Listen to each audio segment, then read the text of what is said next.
આજે આપણે ગુજરાત રાજ્યમાં આવેલા કચ્છ જિલ્લાની અંદર આવેલું કાળા ડુંગરની મુલાકાત લેશું.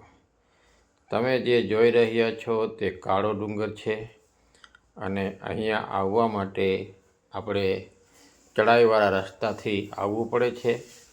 અહીંયા 4 વ્હીલ 2 વ્હીલ દરેક વાહન અહીં સુધી આવી જશે, પણ રસ્તો થોડોક ચડાઈવાળો છે તેનું ખાસ ધ્યાન રાખવાનું છે. હવે આપણે કચ્છના કાળા ડુંગરની મુલાકાત લેશું. જે તમે જોઈ રહ્યા છો તેનો એન્ટ્રી ગેટ છે. તો આપણી ચેનલ સારી લાગે તો સબસ્ક્રાઈબ કરવાનું ભૂલતા નહીં. હવે હું તમને કચ્છની અંદર જે આવેલો છે તે કાળો ડુંગરની મુલાકાત લઈશ અને તમને બધાને બતાવીશ, તો મારી સાથે જોડાયેલા રહેજો. આપણે અંદર ગેટની અંદર એન્ટ્રી જ કરતાં અહીંયા ગુરુ દત્તાત્રેયનું મંદિર આવેલું છે અને તે મંદિર પણ નિહાળ્યા જેવું છે.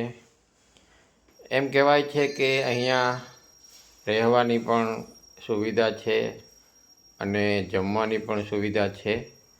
તો અહીંયા આવનાર ભાવિકો માટે કોઈ પણ જાતની પરેશાની નહીં થાય. પણ વચ્ચેનો રસ્તો થોડો ખરાબ છે અને સાધનો બહુ ઓછા મળે છે, તો તમારું ખુદનો વિકલ્પ હોય તો વધુ સારું રહેશે. હવે આપણે ગુરુ દત્તાત્રેયના દર્શન કરીશું. તમે જે જોઈ રહ્યા છો તે મંદિર ગુરુ દત્તાત્રેયનું છે, એના આપણે દર્શન કરીશું. તમે જોઈ રહ્યા છો તે. અને એમ કહેવાય છે કે અહીંયા શિયાળો પણ આવે છે. જે ગુરુ દત્તાત્રેયને પ્રસાદ જે ચડે છે તે આરોગવા શિયાળો પણ અહીંયા આવે છે. તમે જે આ બોર્ડની મુલાકાત લો છો એની અંદર લખેલું છે બધું શું શું ક્યાં ક્યાં આવેલું છે તે. અહીંયા બંને બાજુ દુકાન આવેલી છે અને કચ્છની સંસ્કૃતિનો સામાન બધો અહીંયા મળે છે. તમારે સાફો પહેરવો હોય તો અહીંયા પહેરાવે છે. દૂરબીન જોતું હશે તો ભાડે મળી જશે. અને અહીંયાની ટોપી પણ વખણાય છે, તો ટોપીઓ પણ ભાડે મળે છે અહીંયા. અને તમારે જો ઘરની લેવી હોય તો ઘરની પણ મળે છે. તમે જે જોઈ રહ્યા છો તે સાફો અમે ભાડે લીધો છે અને અહીંયા સાફો પહેરીને ફોટો પાડવાનું ઘણું મહત્ત્વ છે, કારણ કે આગળ તમે જશો એટલે અહીંયા કુદરતી વ્યૂ તમને ઘણો જોવા મળશે અને ત્યાંની ફોટોગ્રાફી બહુ જ સારી આવે છે, જેથી કરીને તમે અહીંયા ફોટોગ્રાફી પણ કરી શકો છો. ચશ્મા પણ તમારે ભાડે જોતા હશે તો મળી જશે. હરેક વસ્તુ અહીંયા તમને ભાડા ઉપરથી મળી જશે. અને તમે ડુંગરની પાસે જશો તો ત્યાં દૂરબીનવાળા પણ બેઠેલા હશે. તમારે જે કચ્છનું રણ સફેદ આવેલું છે એ પણ તમને બતાવશે.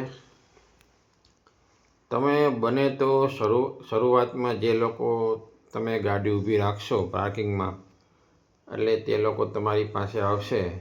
એની પાસે દૂરબીન લેવા કરતાં ભાડે તમે જે છેલ્લે હું તમને હમણાં બતાવીશ ત્યાં દૂરબીનવાળો બેઠો હશે, એના દૂરબીનની અંદર જોઈ લેવું, કારણ કે દૂરબીનનું સેટિંગ એ લોકો કરી આપે છે અને તે ત્યાંથી તમને પાકિસ્તાન પણ બતાવશે અને વ્હાઈટ રણ જે આવેલું છે એ પણ બતાવશે. આમ તો આનું નામ કાળો ડુંગર છે, પણ કાળો ડુંગર જેવું નથી. કચ્છની અંદર આ કાળો ડુંગર નામ છે. જોયા જેવું લોકેશન છે, મસ્ત એવું. અહીંનો વ્યૂ જે તમે સામે જોઈ રહ્યા છો તે સફેદ રણ છે. આ કાળો ડુંગર સામેથી ઉતરી જાય એટલે આપણે સફેદ રણ આવી જાય અને સફેદ રણ પૂરું થાય એટલે દરિયો આવી જાય છે. એ રીતનું વિસ્તાર છે અહીંયા. જો તમને કદાચ દેખાતું હશે સફેદ સફેદ, તે સફેદ રણ છે. દૂરબીનથી આપણે જોઈએ તો ઘણું નજીક અને સારું દેખાય છે. અહીંયા સીધે સીધું ચાલવાનું છે અને ટેકરી ઉપર જવાનું છે.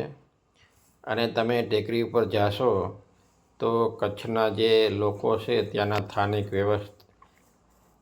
જે લોકો રહે છે તે લોકો ત્યાં નાચ ગાન પણ કરતા હોય છે અને ઢોલકને બધું વગાડતા હોય છે. ત્યાંની પણ એક અનેરી મોજ છે, એ પણ તમે ત્યાં જઈને લઈ શકો છો. અને આ એક પર્યટક જ છે. અહીંયા દરેક વ્યક્તિ આવે છે. હજી અહીંયા થોડું ઘણું કામ ચાલુ છે. તો આ તો કચ્છનો ડુંગર. આપણી ચેનલ સારી લાગે તો સબસ્ક્રાઈબ કરવાનું ભૂલતા નહીં.